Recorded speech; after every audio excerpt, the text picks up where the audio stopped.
여자에게서 나시고. 그리스도가 어떤 방법으로 육신이 되셨는가? 무슨 수단을 빌어서 인성의 참여자가 되셨는가? 우리 인간과 똑같은 방법으로 되셨다.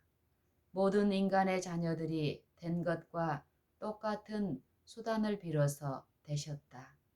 인간의 자녀들은 혈육에 함께 속하였음에 그도 또한 한 모양으로 혈육에 함께 속하셨다는 말씀 그대로이다.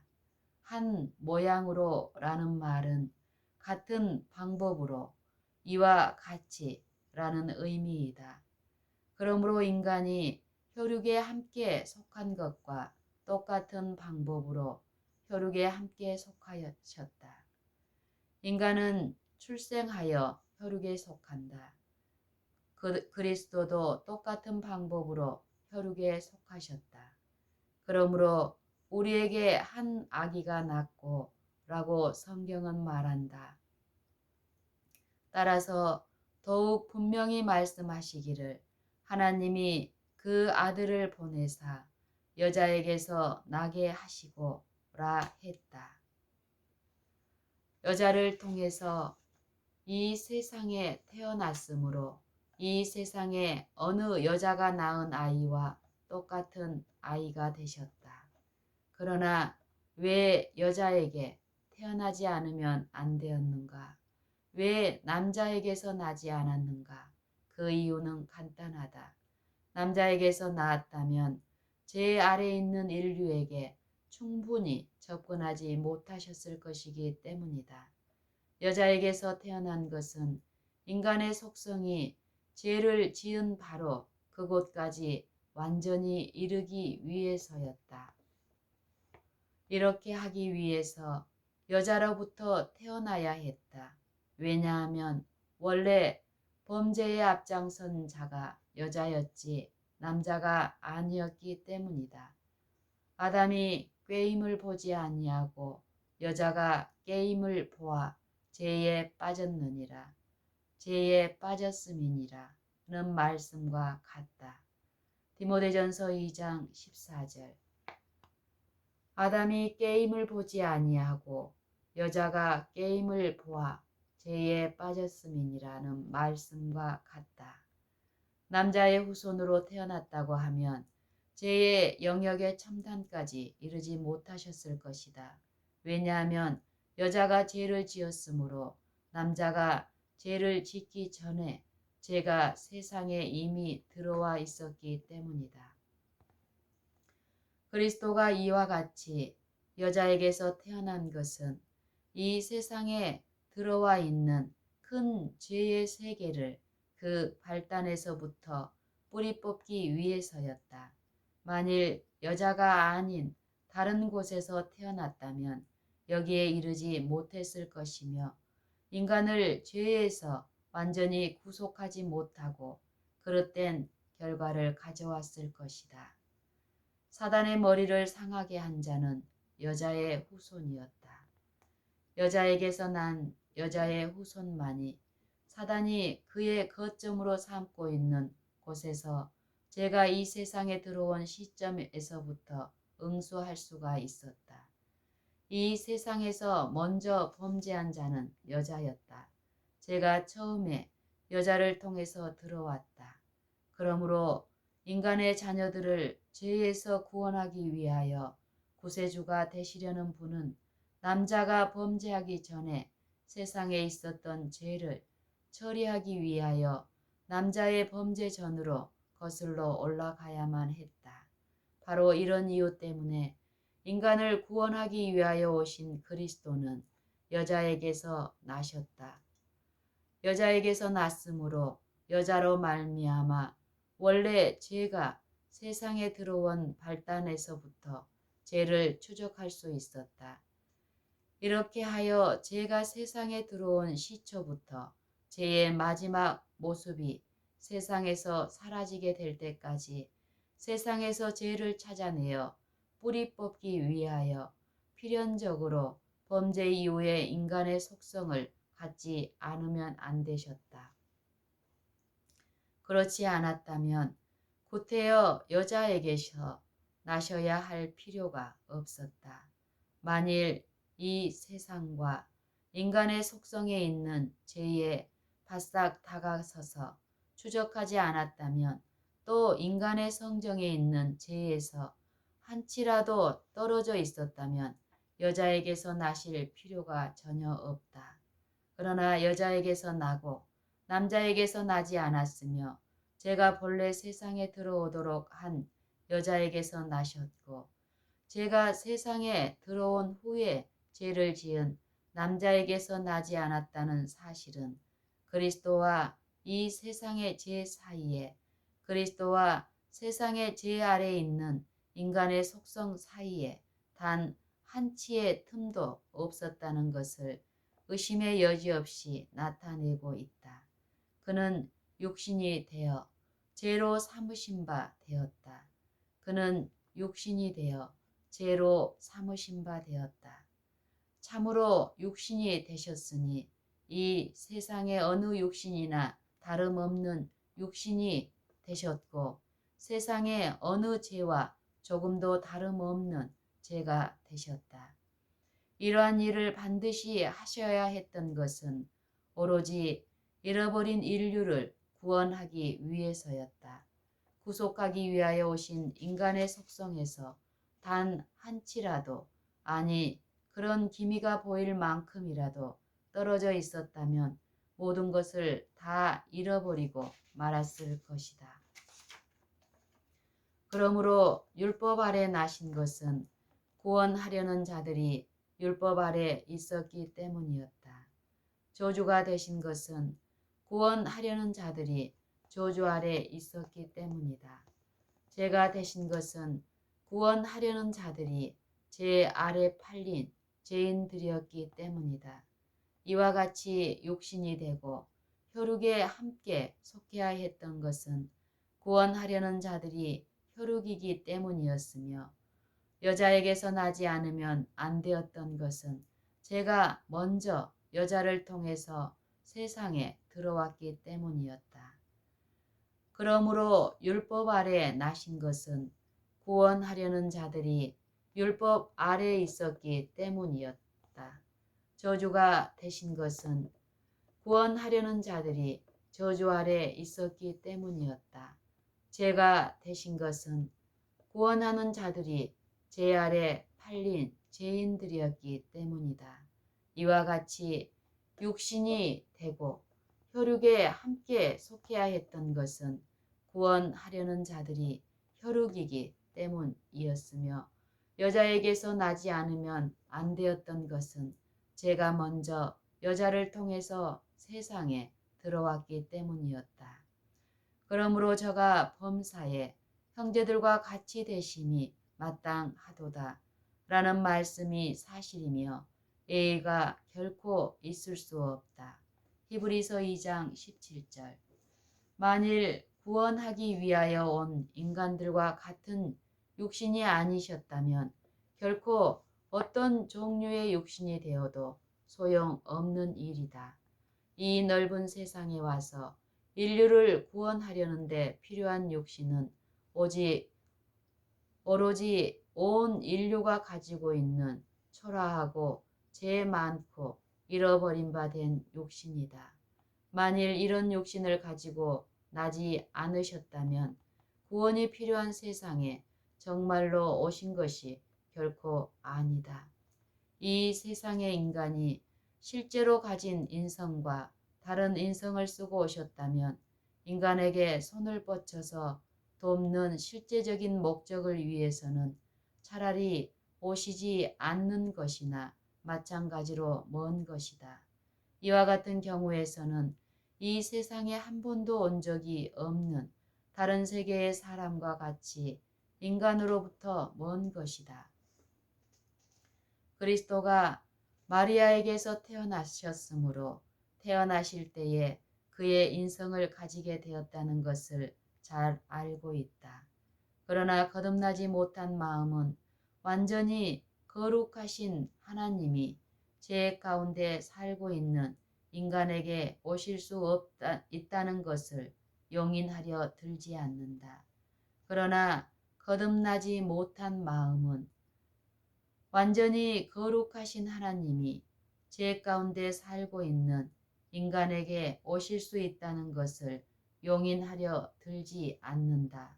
그러므로 자신을 낮추고 육신이 된 영광스러운 진리의 중요성을 약화시키려는 노력으로 전혀 마리아의 인성은 다른 인류의 인성과는 다르다는 것과 마리아의 육신은 온 인류와 같은 육신이 결코 아니라는 이론을 창안해냈다. 이 이론에서 제시한 것을 보면 마리아는 어떤 특별한 방법으로 다른 사람들과는 다르게 태어났으며 특별히 그리스도가 그에게서 태어나시도록 하기 위해서 그랬다는 것이다. 이 이론은 로마 카톨릭 교리인 무구 헤테설, 원죄가 없는 임신이라는 것에서 절정에 이른다. 많은 기독교인들이 물론 대다수가 아니라 하더라도 다른 비천주교인들과 마찬가지로 무구 헤테설이 동정녀 마리아가 예수를 임신한 것을 말하는 것으로 생각하고 있다. 그러나 이것은 전혀 잘못 알고 있는 것이다. 마리아가 그리스도를 임신하는 것을 결코 말하지 않고 마리아의 어머니가 마리아를 임신한 것을 말한다. 가톨릭 교회가 무구 헥테서를 공식적인 무료 교리로 채택한 것은 1854년 12월 8일 교황 피우스 9세가 교회의 권위로 아래와 같이 엄숙한 선언을 했을 때부터이다. 우리 주 예수 그리스도의 권위와 사도 베드로와 바울의 권위와 우리 자신의 권위로 가장 축복받은 동정녀 마리아는 처음 잉태되는 순간부터 전능하신 하나님의 특별한 은혜와 은총을 받아 인류의 구세주이신 예수 그리스도의 공덕을 힘입어 원죄의 영향을 조금도 받지 않았다고 주장하는 교리는 하나님의 계시하신 것이며 그러므로 모든 신실한 신자들은 확고하게 믿도록 선언하여 정하는 바이다. 그러므로 만일 어떤 사람이 물론 하나님이 사전에 막으시겠지만 우리가 천명한 바와는 다르게 마음에 생각하려 한다면 자신들의 판단으로 이미 정죄를 받으며 믿음이 파손되어 교회의 연합에서 떨어져 나갔음을 알고 더욱 깨달아 알도록 하자. 천주교 신조 214. 이 교리의 개념을 카톨릭 저자들이 이렇게 밝히고 있다. 성 사이프리온의 저서에 기록되어 있는 그리스도의 탄생에 관하여라는 고대 기사는 이렇게 말한다. 마리아가 다른 인류와는 전혀 다르기 때문에 죄가 없는 인성을 물려받았다. 예루살렘의 교부 테오도르는 제2차 니스 회의에서 마리아는 참으로 하나님의 어머니요 출산 전후에도 동정녀였으며 육체적 정신적인 면에서 모든 인성보다 더욱 뛰어나고 영광스러운 상태로 창조함을 받았다. 여기서 마리아의 인성은 모든 인류나 인성과는 조금도 같지 않으며 뛰어나다고 분명히 설명하고 있다. 이것을 마음에 두고 이 이론의 다음 단계로 넘어가도록 하자. 기본경이 말하는 바는 이렇다. 삼위 중 제2이신 하나님의 말씀은 신성으로는 영원 전에 계셨으며 아버지로부터 나셨고 아버지와 동동하시나 때가 참에 동정녀의 몸에서 다시 나셨으며 이렇게 하여 모태로부터 어머니와 똑같은 인성을 받으셨다. 성육신의 지대한 신비를 자연의 질서를 따라 생각해 볼 때에 축복받은 동정녀는 성령의 능력으로 잉태하여 삼위의 제2위에서 어머니와 똑같은 인성을 물려주셨으며 그러므로 진정 그의 어머니가 되는 것이다.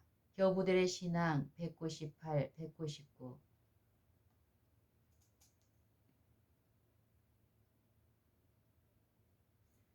이제 이 두 글을 종합하여 정리해 보자.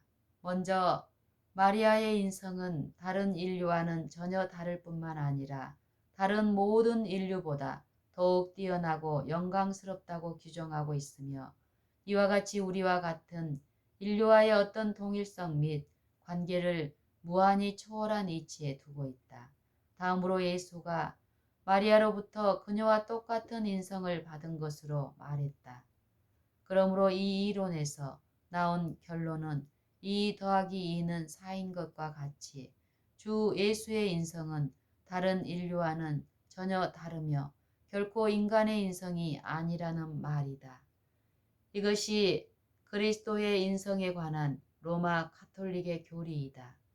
그리스도의 인성에 관한 가톨릭의 교리는 그저 인성이 아닐 정도가 아니고 모든 인성보다 더욱 뛰어나고 영광스러운 신성인 것이다.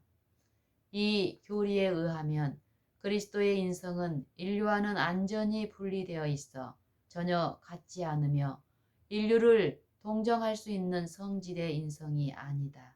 그러나 이와 같은 것은 예수의 믿음이 아니다.